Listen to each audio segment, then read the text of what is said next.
Hello, you are welcome to another edition of the Channel 1 Newsroom here on Channel 1 TV. We are broadcasting live from our studios at number 5 Ola Hansen Lane at Tesano here in Accra. I am Charles Sousukumi. Coming up. Several people injured in Chieftaincy clash at Nyanyano in the Guma East district of the Central Region. It won't happen. Okay, so all what the Asaf company and the NATO we did to protect the peace of Nyanyano. That is the only thing. We are expecting what we hear from the hierarchies. For the police, we involve them in our issues because of peace. They are there. Also coming up, Paramount Chief of Damongo in the Savannah region warns youth of Gunjaland to desist from drug abuse.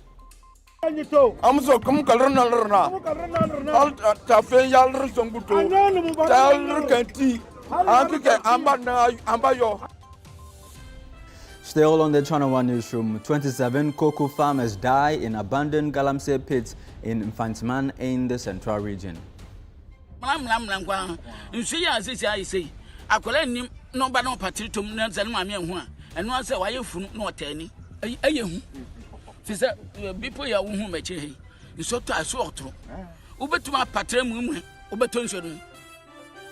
And later, Greater Accra Regional Police Command arrests 2 suspects in connection with an arson incident at Oyarifa.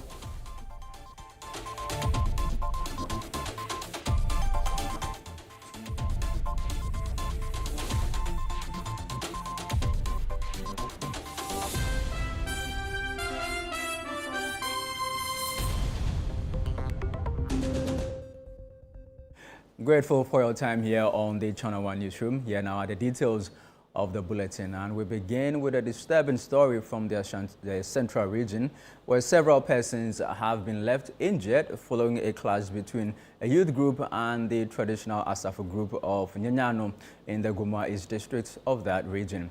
The members of the group were embarking on a float as part of the Christmas celebrations, who were stopped halfway into the procession following allegations they were being used to push an agenda. This resulted in a fierce clash between the group and the Asafo groups. Our Central Regional Correspondent Akwesiado has more in this report. According to some members of the youth group who were part of the procession dubbed Red and White Float with Asafo Youth, the event was organized purely for recreation as part of the Christmas celebration. But they were met with a roadblock mounted by members of the traditional Asafo groups, Tuafo and Dentifo companies, while they approached the Nyanyano police station. Verbal exchanges quickly escalated into physical confrontation, leading to the multiple injuries. Police station block line. Block road. Say a youth and a what's the idea of him? But the answer and put on him a youth, Yana Adjei Sika, and a aqua printed t-shirt, say a G. Into youth now, yes, minute. I order on my acquaintance there, Adjei, one answer from our started there, or to 2 stores. I'm on my blockade road, no, some mamma. I Asafum Pennyful, Asafum Pennyful, Asafum Pennyful. Now I started there, or to 2 Baba, what the boy. I'm away promises to penny back. Omo muchuchindria. Africa na yadi ko floating so. What did you what the board ni screen? What say car ni screen? Inti car fufu na yako fire. Yadi ko floating. Mo frank think to wo pra abofra bi kra maniti. Enhu ni kra. O wadi no ko hospital. But ni na chi na ye pede ye de ye twem na ye ko keke. Was one penny ma ye twem. The youth members insist the event had no chieftaincy connotations as misconstrued by the traditional leaders. Ntumpai, Mbeba, Indria, even Kana Yaduko floating in Po, was say can. Adjei, you know, fine some. Youth in Adjei, brother Abako. Youth in Adjei, Canada, ya apprentice shirt, any free. So what today can one? Walk on call my and come on one year. Papa, come on. There, program there, you film. And one in Finland war, a more to talk a war at a bro. You tin say, Yemfia, no, you tin so out to be a bon. Sadia were ye. ato Nyanyano max wo gu enim ase sankrofo no wo omen omumfi anfie. However, Safohene Kuntu Blankson, leader of the Asafutuafo #1 company, insists the event was rather being utilized as a smokescreen to push a chieftaincy agenda, since the community is battling a dispute over the rightful chief of Nyanyano. He says an early intervention by the police could have prevented the tension. Na tuafu dantifo no obia wo nekwala a oyusu nti se yufu bi so asore na wo yusu asafu company wedin a etwala wore asafu no wo hwehwem ne senti ne obi bokutum ekedi ban na wose asafu no na waka da maade nti se mo aka kiro asafu din mu ja to moku no do a asafu no wancha ase nti wo petition DC no kwari yufu no ma hwehwem no yehu de waye na wadi ahenesam no wadi aba ne ye ha no so se wesi wo hena asafu two companies no abaku bo so ha abaku so ha. Speaking on behalf of the Nyanyano Traditional Council, Nanato Fohene Kongwa Witribreno V call on the factions, particularly the youth, to remain calm, while a final determination of the matter is yet to be made by the Central Regional House of Chiefs. Lack of cooperation and also a bit of untruthfulness on their part. That led to this morning's incursion. Is it right to say so? But you've answered it. You've answered it. That is it. You've answered it. If they would have told me the truth, or even when there's a company and the chief priest, the chief fisherman, when we invited them, if they would have come and give us the vivid, at least the right word, yes, as you answered, nothing will happen. Okay, so all what the Asaf company and the Natofan we did to protect the peace of Nyanyano. That is the only thing. Okay. We are expecting what we hear from the hierarchies. For the police, we involve them in our issues because of peace. Okay. They are there to protect us. This police deployment is to help de-escalate the situation and ensure perpetual calm in the Nyanyano community. For the Channel 1 Newsroom, I am Akwesi Ado, Nyanyano Central Region. Meanwhile, the paramount chief of the Damongo Traditional Council, Damangura Kelly Sedu Borisa I, has cautioned the youth of Damongo and the wider Gonjaland against the use of illicit drugs, warning of their devastating physical and mental consequences. The chief delivered the warning during a street carnival campaign against drug abuse in Damongo, stressing that no individual or authority would intervene on their behalf should they be arrested for drug-related offenses. No one will be granted access to secure the release of any person apprehended over illicit drug use, the Damangora cautioned, urging the youth to protect their future. Mbutambotuma kabre magwa yile bon kaman yile bo yaso mfukama mbaka pifo kodruna mukabo anyasa anyanto mofule to amuso akama ba lukufu nukodrunu nukawinu na kama sasa kama chanyeto amuso kum kalrana rana tafe yal songuto tal kanti anke ambayo kabre makal ruwana rarai mukul rumuna rarai alrnaso mbranti bia mufti ni mukamna bi arnaso mufti ni mukamna bi abmadi. Maftau Habibu of the Dingoro Streets Movement Fest appealed for the establishment of a rehabilitation center to support young people battling drug addiction. Today, we are on the streets of Damongo with Damangora, and we are entering all pharmacies, all peddlers in Damongo, provision stores. We are entering all the shops, and all we are doing is that we are pleading with them. We are pleading with them to consider the future of Damongo. They should consider the future of Savannah region. They should consider the future of this country and stop peddling in those areas. They are destroying our people. They are destroying the youth, and it will not help all of us. And I want to use this platform to make a passionate appeal. The regional minister is here. and we are asking that we need a rehab in Savannah region. A rehabilitation center will help us because some of them have gone too deep, they are addicted, and we need a special outfit that can help them, stop this abuse or intake of this substance. The Savannah Regional Minister also warned that pharmaceutical outlets and licensed chemical shops found selling or engaging in illicit drug activities would face the full rigors of the law. He assured that his office remains committed to the fight against drug abuse, noting that arrests and prosecutions are ongoing. Anybody who is into peddling the said drugs, we will come for him. We have already started that. We have had some people arrested. Heavy fines and custodial punishments have been given, but it is not the end of the game. We are looking at the barons themselves, and of course, those consuming too, you are advised to desist from taking them in this environment. We shall not accept that. So I'm happy that the Bunyaland Youth Association, the chiefs, and indeed all the security officers led by the Regional Coordinating Council with the RCC are all hands up against this menace. Not only in Damongo municipality, but the entirety of the Savannah region.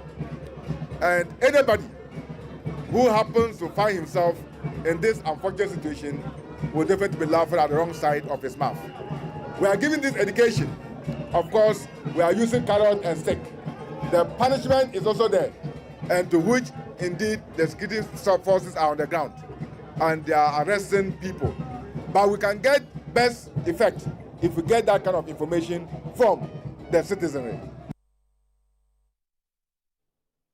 Well, let's stay with the illicit drug trade and use because the Narcotics Control Commission, NACOC, has carried out a series of intelligence-led operations across the Eastern and Greater Accra regions, dismantling several drug dens as part of a festive season crackdown dubbed Operation White Ember.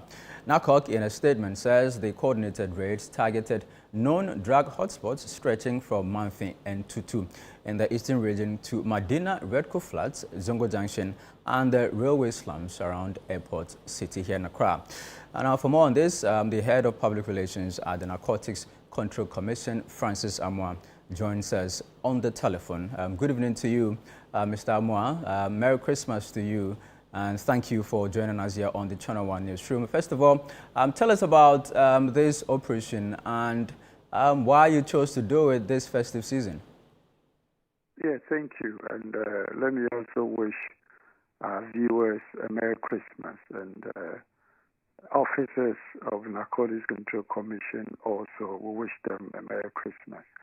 I think that last week we issued a statement and we made it clear that this festive period we are going to go all out on some of the intelligence we've gathered to make sure that people will go about their Christmas free of any drug activity, and also to let people know that the Narcotics Control Commission is still active, is still vibrant, and is still working to make sure that we achieve our mandate, which is for public health and safety. So basically, we did the operation to make sure that people who are doing that drug, who are selling, who are distributing, and who are engaged in usage, to make them know that it is against the law and therefore they can't continue to do that. And also we wanted citizenry that we work for to know that, yes, the Narcotics Control Commission is there, and the Narcotics Control Commission would always work on any intelligence that we gather. Once we receive the information and we treat it and it becomes actionable intelligence, then obviously we will work with it. Okay, sir. What did you find during this exercise, and how widespread is this drug abuse phenomenon? Yes, well, we arrested different types of narcotics. We arrested cannabis, We arrested alcohol-laced with cannabis. We also arrested methamphetamine and ecstasy and other drugs. One can say that depending on which area that you go to, the usage of drugs is out there, that the young people, especially the youths, are on it. And we decided to do it because of Christmas. A lot of activities are planned. People carry out a lot of engagement. And we know from research that during these engagements, during this party, and during these activities, a lot more people are tempted to use these narcotic drugs. And that is why we decided that we would do it. And let me assure the general public that it is not going to be a one-off thing. When I engaged you last week, I said that we had engaged in series of raids, but it is something that is going to be continuous because our Deputy Director General in charge of enforcement and control is somebody who is eager and always would want action, and therefore it is something that it is going to be continuous. We're going to do it to make sure that our society, our communities know that the Narcotics Control Commission is there and is there for them. All right, Mr. Amma, these drugs, where are these people getting these drugs from? Are they manufactured locally or they are imported? Majority of them are imported because locally the only drug that you can get is cannabis. Cannabis is something that you get it locally because anywhere in our country, if you plant cannabis, it grows well. And therefore, cannabis is something that it is grown locally. Even though we are receiving or we're getting different brands or different types coming in from other parts of the world into our country. But majority of these drugs talk about cocaine, talk about heroin and ecstasies and all these methamphetamine, ephedrine. They are all drugs that are imported. When you look at cocaine, it is something that is a plant that is cultivated and produced in Southern American countries. When you look at heroin, it's Eastern Asia, that is where it is produced, and it comes into our country. Methamphetamine, it's something that you put a lot of chemicals together and you get that. And that is also, most often than not, it comes from Nigeria and South Africa.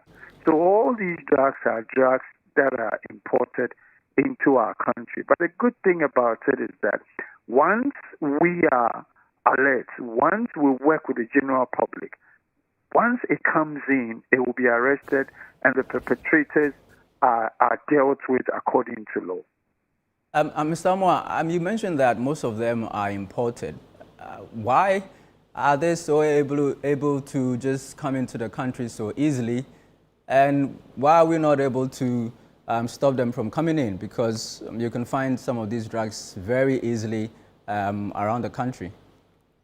Yes, I think the issue of the importation of drugs is that they're different outlets. People can decide to use our coastline, which is very wide, which is porous, and people can also decide to use our airports, our seaports, Tema, Takoradi, Kotoka International Airport, and sometimes the land borders. But like I said earlier, people who are bringing it in through Kotoka International Airport is a no-go area because once you use it, it will be arrested. We can look at the coastal line. That is widespread. That is porous. But one of the things that we have indicated and we've said is that the new administration at the Narcotics Control Commission, as part of strategy, what we are doing is that we're trying to divide the coastline so that it can be manned properly. So if you say that maybe from Ningo Pram Pram to Teshi, you divide it so that you have people who are manning it. And this thing that I'm saying is not something that the Narcotics Control Commission alone is going to do. We're going to work closely. We're going to partner police, marine, and we're also going to work with the Navy to make sure that even though we may not be able to patrol all our coastline, but majority of it will be properly patrolled with the requisite equipment and tools that we will need to make sure that people do not drop their goods, as they call it, so that local canoes can go and cut it and do the distribution. So it is something that our Director General is keen about it. We're working towards it to make sure that our coastlines are properly manned, not only with the Narcotics Control Commission, but also in collaboration with the Ghana Navy and also the police, marine. Okay. The individuals behind these imports, why are we not going after them? Or is it the case we don't have the capacity to do so? We do go after them. We do go after them. Like I mentioned somewhere last week, currently we have about 50 cases that are pending, different levels, different courts, that are we are after. We are hoping that 2026 we will the courts will expedite action on some of these things so that the perpetrators will be brought to book. It is not that Narcotics Control Commission is not going after. And one of the things that we should also understand is that the work of the Narcotics Control Commission is intelligence-based. Okay. Our operations are intelligence-led. Once we get the intelligence, once we get the information, and we process it and we know that Kwadwo Mensah Akosia is behind this, we will definitely go after them. And one of the things that our new bosses are saying, and they stick to it, is that once you're arrested with any drug-related offenses in the country, it's only the law courts or God that can save you from the clutches of the Narcotics Control Commission. Okay, finally, sir, before you go, what happens to these individuals who have just been arrested? Yeah, what we do is that we do screening. We're going on with screening. We do a lot of screening of all the people that were arrested. And once we do the screening and there are people who would have to let go, caution them and let them go, we will do that. And those who would have to face prosecution would also definitely do that. And one of the things that, let me assure Ghanaians, is that we said it. We told the whole citizenry that during Christmas, this is what we are going to do. It's not going to be a one-off thing. It is something that it will be continuous. And we've done it. And it's something that we will continue to do it. Whatever we say we're going to do, with the help of God and with our professional guys, with our trained guys, and with the support and leadership of our current management, I am very, very sure that we'll see to the end of everything that we say that we're going to do. And one thing that we would also request or will require from the people is that national security some time ago, there was a slogan, if you see something, say something. Once you know that in your locality there is some of these activities going on, don't keep quiet. Say something, and once you say it, we will put intelligence into it, we will investigate, and if we have to strike, we will make sure that we strike. All these things that we're doing to make sure that our citizenry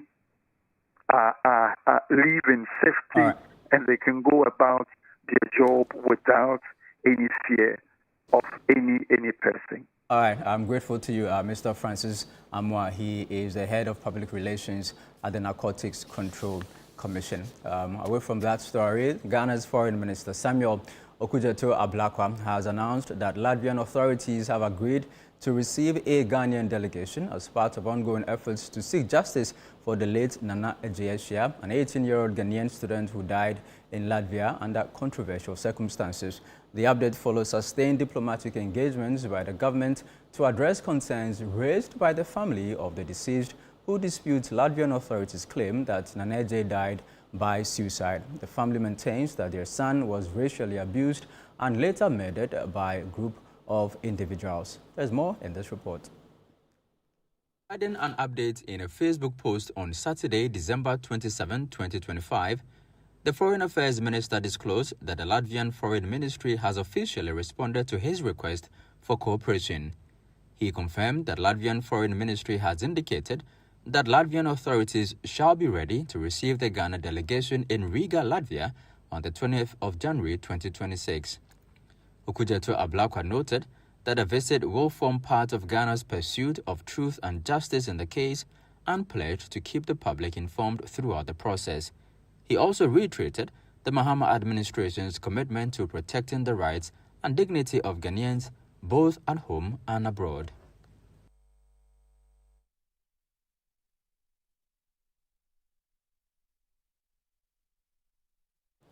While still on this particular story, the family of the late Nana Adjei is appealing to authorities in both Ghana and Latvia to ensure the matter is handled independently and expeditiously. The family has expressed gratitude to the Minister for Foreign Affairs and Regional Integration, Samuel Okudzeto Ablakwa, for his intervention in the case. In a press statement, the family say the minister has assured them of a diplomatic mission to Latvia to engage authorities and push for a thorough, transparent and professional investigation into the circumstances surrounding Nana Adjei's death. The family say the prolonged delay in the investigation has deepened their pain and stalled the healing process, adding that they continue to seek justice, not vengeance, but clarity, accountability and closure.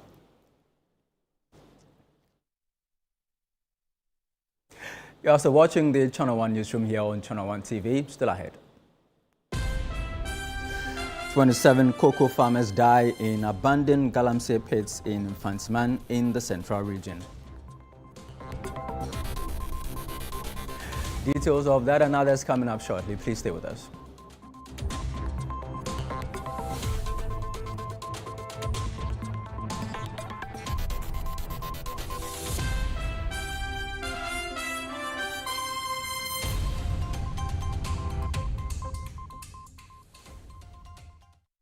Hey Ghana, so you people know Miss Brother once more. It be me, it's your boy. Kill them all. But this time, I'm not only killing mosquitoes, I am killing the great. See? This wouldn't have been possible if I didn't have the perfect mosquito-free atmosphere. Thank you, Out Insecticide. And yeah, Out Mosquito Coil. For a mosquito-free atmosphere, trust Out to... You are not serious. Out Insecticide. So ya boa, faha. Rooted in heritage. Shaped by ambition. Defined by style. Inspired by soul. This is Afro Quality, the first multi-country concept store for African brands. Now in Nairobi, Kigali, and Accra.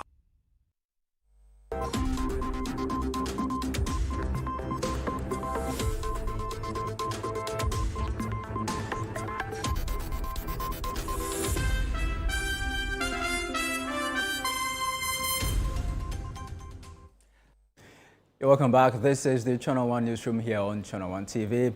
Let's do some more stories. Now, it is that time of the year when many communities across northern Ghana face severe challenges in accessing potable water for domestic use. During this period, women in some of these communities endure sleepless nights in search of water as streams and wells dry up and boreholes experience critically low water tables. Livestock and humans are often forced to compete for the few available water sources. Channel 1 News' Northern Regional Correspondent Mohammed Aminu Alabira takes a look at the struggles residents face in accessing safe drinking water and has filed this report.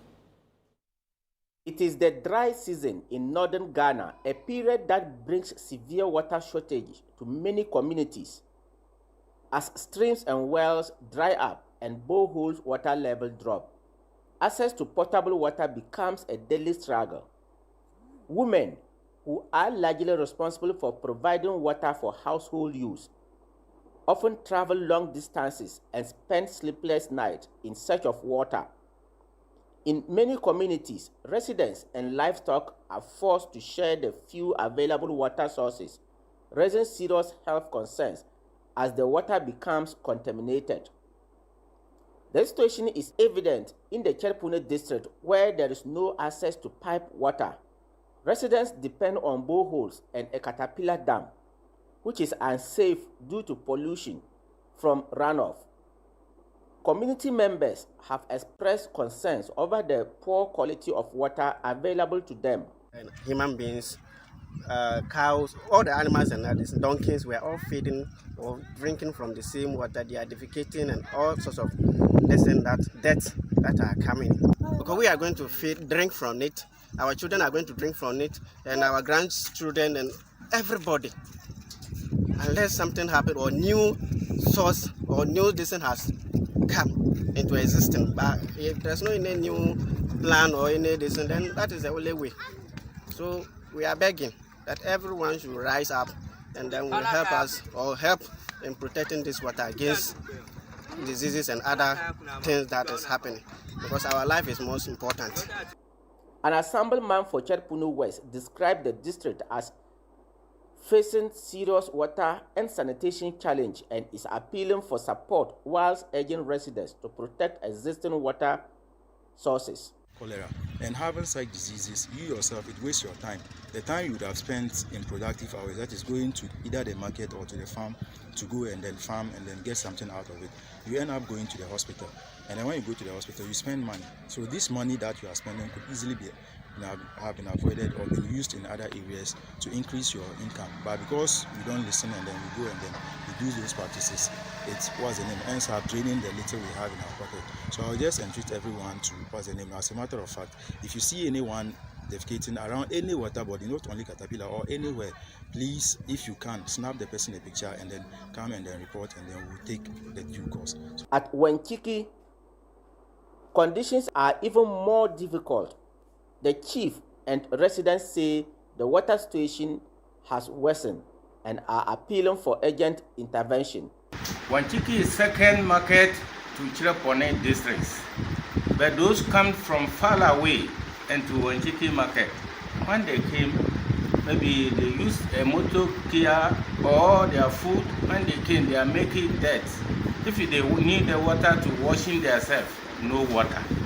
So we appeal to NGOs, politicians, and government, other societies.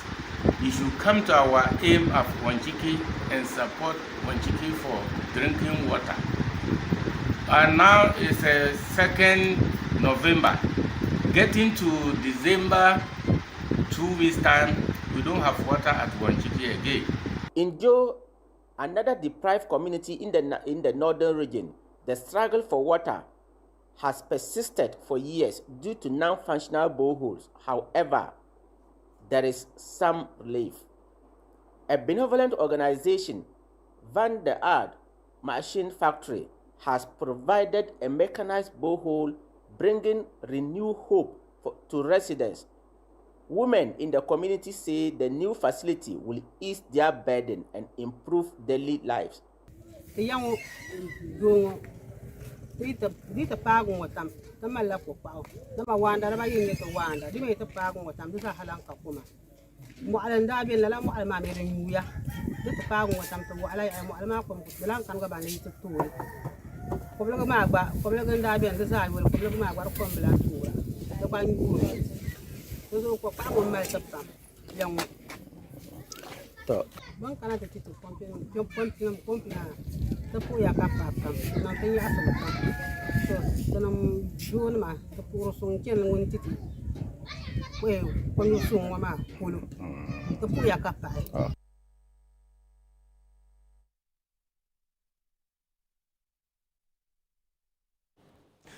Now, the Greater Accra Regional Police Command has arrested 2 suspects in connection with an arson incident that led to the complete destruction of an apartment at Oyarifa Anointed Dam here in the Greater Accra region. The suspects have been identified as Jennifer Tomlinson, a Canadian national, and her Ghanaian boyfriend, Mohammed Issa. The arrest followed police investigations into a fire outbreak at the apartment on December 23, which authorities say was deliberately caused. There is more in this report. According to preliminary findings, the two were tenants occupying the apartment at the time of the incident. Police say evidence gathered so far suggests the suspects intentionally set the property on fire, resulting in extensive damage. Investigators noted that the act appeared unprovoked. Mohammed Isa was arrested by officers of the Ayi-Mensah Bokobi police on the same day the incident occurred. However, his partner, Jennifer May Tomlinson, reportedly went into hiding immediately after the fire. Police say Tomlinson was later traced and arrested from her hideout on December 25, 2025, bringing both suspects into custody as investigations intensified. The Regional Police Command has confirmed that the two suspects are currently assisting with investigations. They are expected to be arraigned in the coming days to face charges related to unlawful damage and arson. Police have assured the public of their commitment to ensuring that persons who engage in acts that threaten lives and property are brought to justice in accordance with the law. Now, 27 farmers are reported to have fallen and died in abandoned galamsey pits in the Infantiman in the Upper Dentra East municipality of the Central Region. The farmers say the activities of illegal miners in the area is depriving them access to their farms. Our Central Regional correspondent, Akwesiado, has more. Farmers previously relied on manual labor to cut their produce from the farm until many of the youth developed high taste for illegal mining. Tricycles became the next available option. But for over a year, that option is also no longer reliable since the main access routes leading to cocoa farms have been completely destroyed by illegal miners. It has become impossible for tricycles to traverse the route anymore due to deep pits dug by galamseyers. The farmers say they are no longer able to bring a larger share of their produce home, leading to huge losses.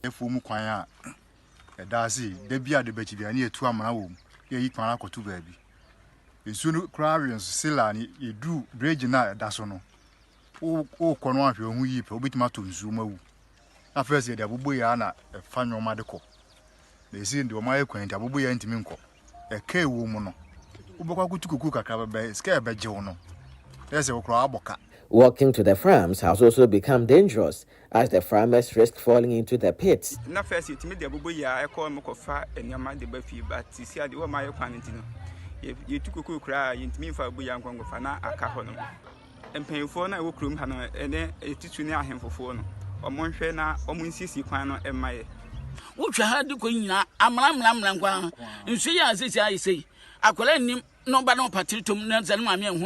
once why you from no tenny, a Fisa, people ya who make in so to a sort of Ubetuma patrum, Ubetonsion. I'm not here, who say, I'm not young racketwa. While state security forces embark on various operations against illegal miners in parts of the country, the farmers are questioning why there has never been any such operation in Infantiman.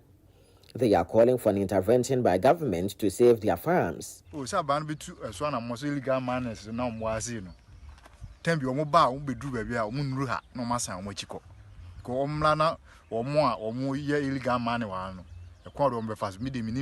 Also, the community is on the verge of an outbreak of diseases since the dugouts have now become a refuge site.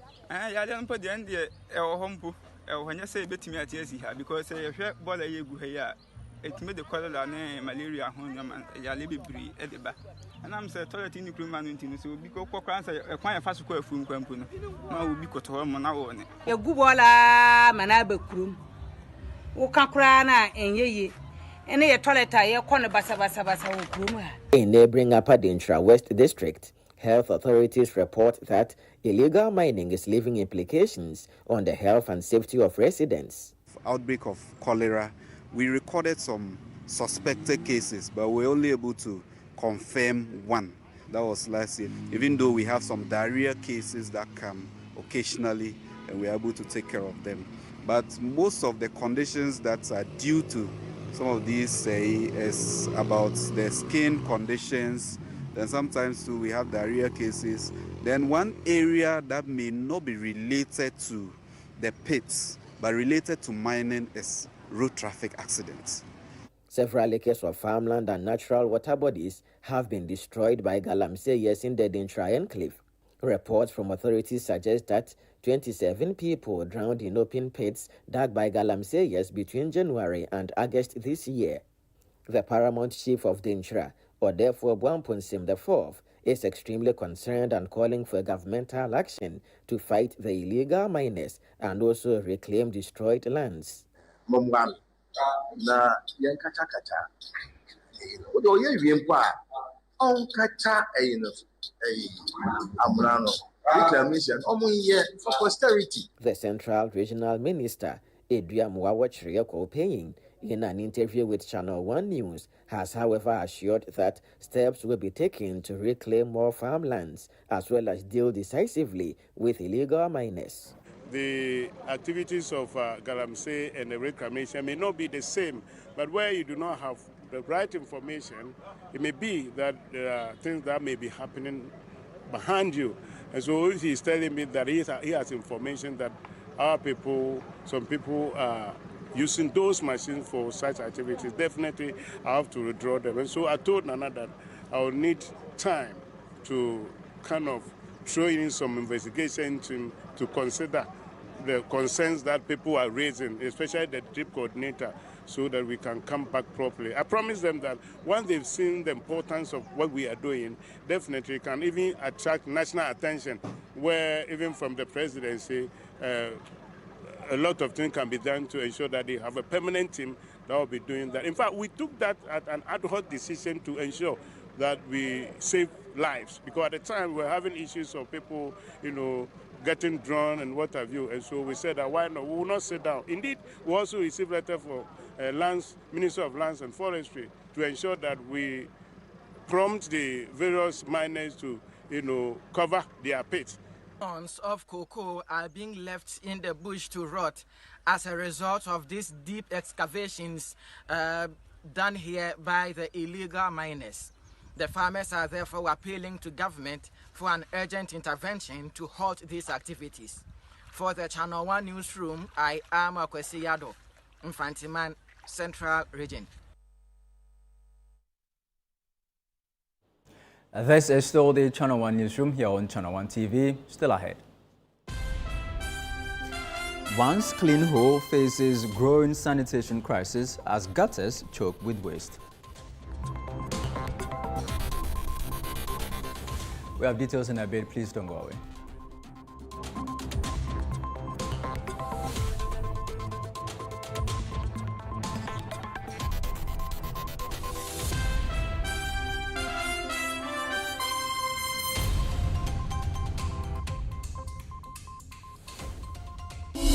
Unbelievable.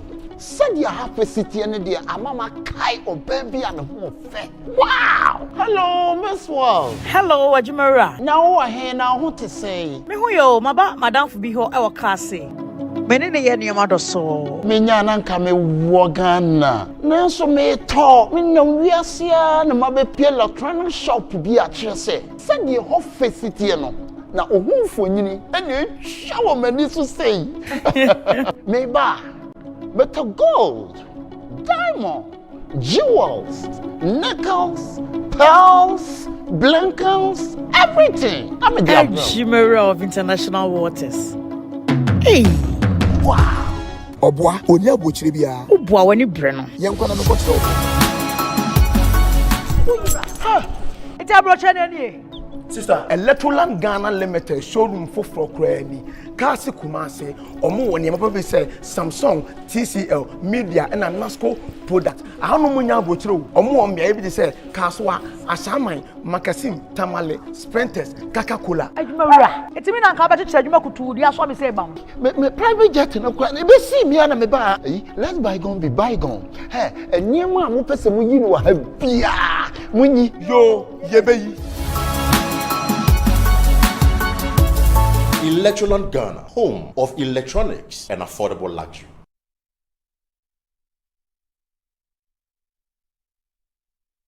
Hey, Ghana. So you people know Miss Brother once more. If you knew, it's your boy. Kill them all, kill them all. But this time, I'm not only killing mosquitoes, I am killing the grades. See? This wouldn't have been possible if I didn't have the perfect mosquito-free atmosphere. Thank you, Out Insecticide. And yeah, Out Mosquito Coil. For a mosquito-free atmosphere, trust Out to... You are not serious. Out Insecticide. So ya boa, faha. 10 years of unforgettable memories, breathtaking sights, unlimited excitement, new friendships. And this March, we're turning it all the way up. From the 1st to the 8th of March 2026, get ready for the road trip of a lifetime. 8 epic days, 14 regions, 1 legendary caravan. We roll from Greater Accra through the Eastern region, cruise into the Northern and Upper East regions, vibe through the Western region, and hit many more iconic destinations across Ghana. It's culture, it's adventure, it's pure discovery with the best people and the best vibes. Expect non-stop fun, endless scenic views, deep cultural immersion, new networks, and friendships and memories that will outlive the journey. Seats are limited, and this is the 10th anniversary. You cannot miss it. Watch out for details soon.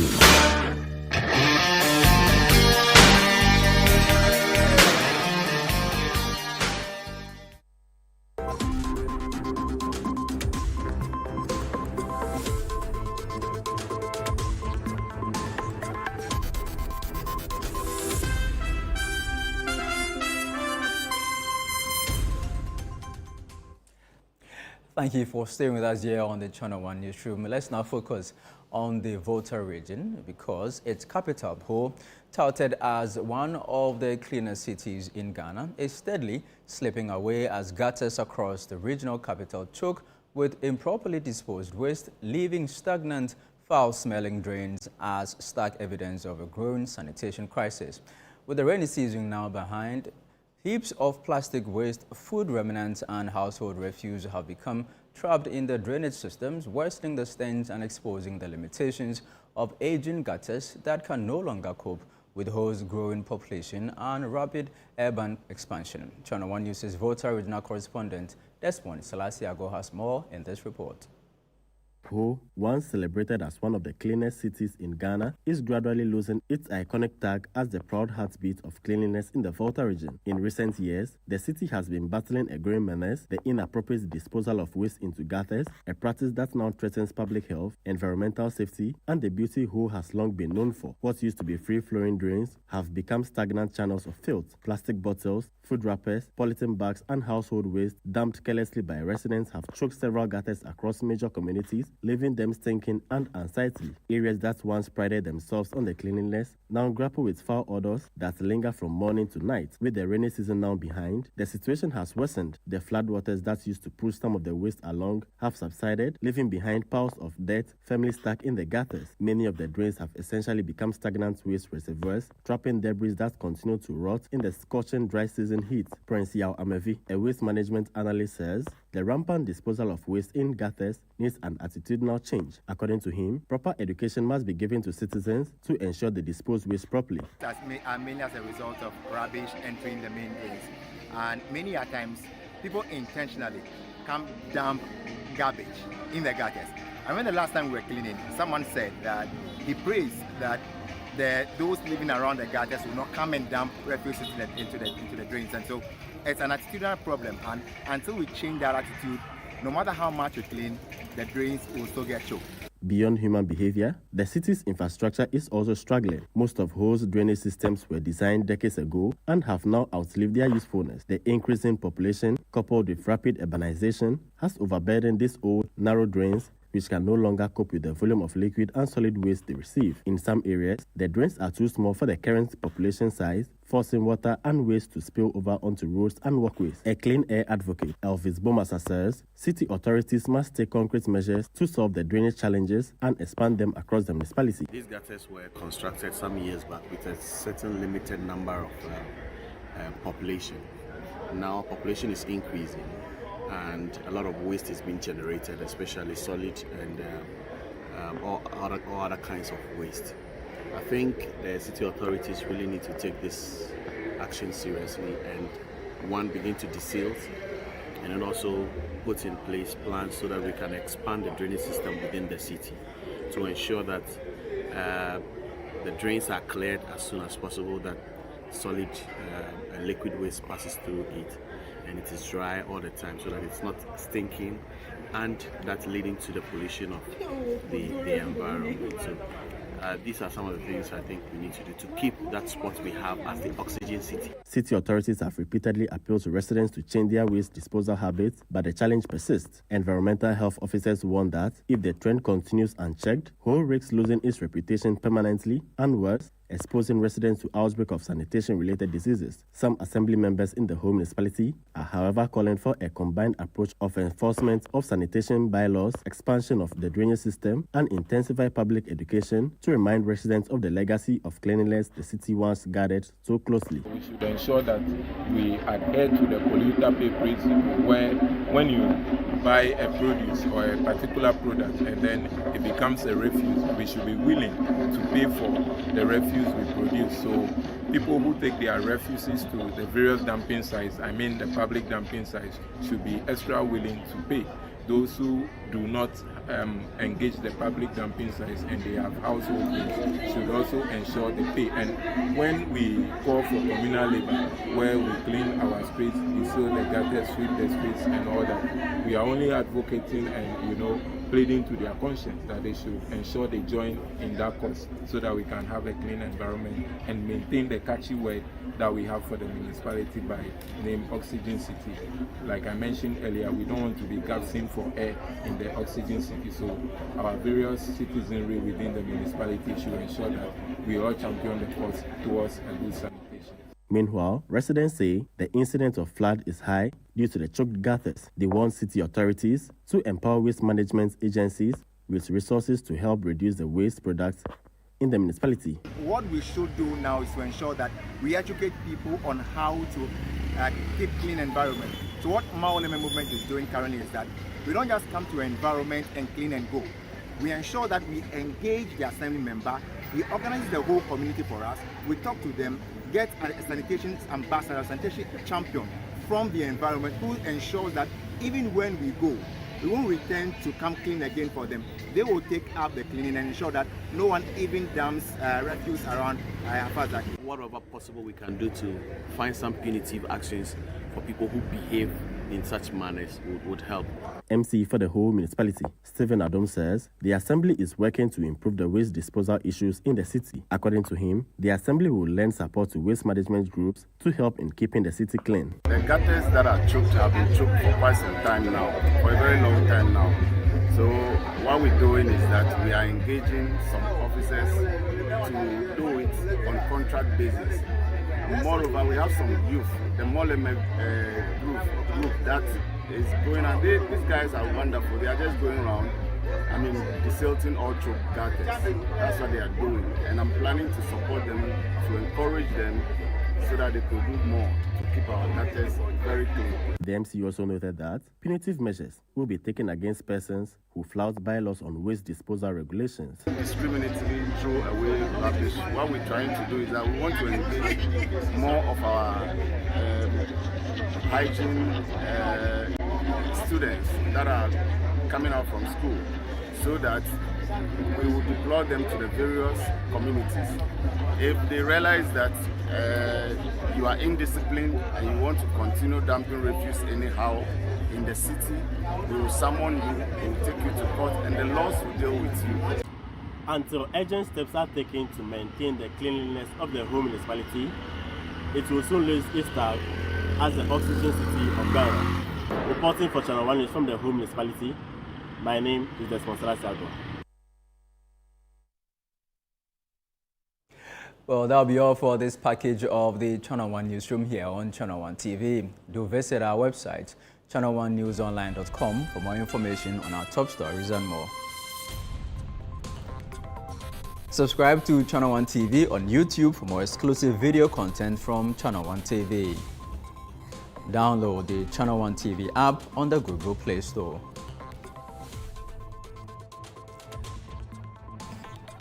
I am Charles Ozukumi. Many thanks to you for watching.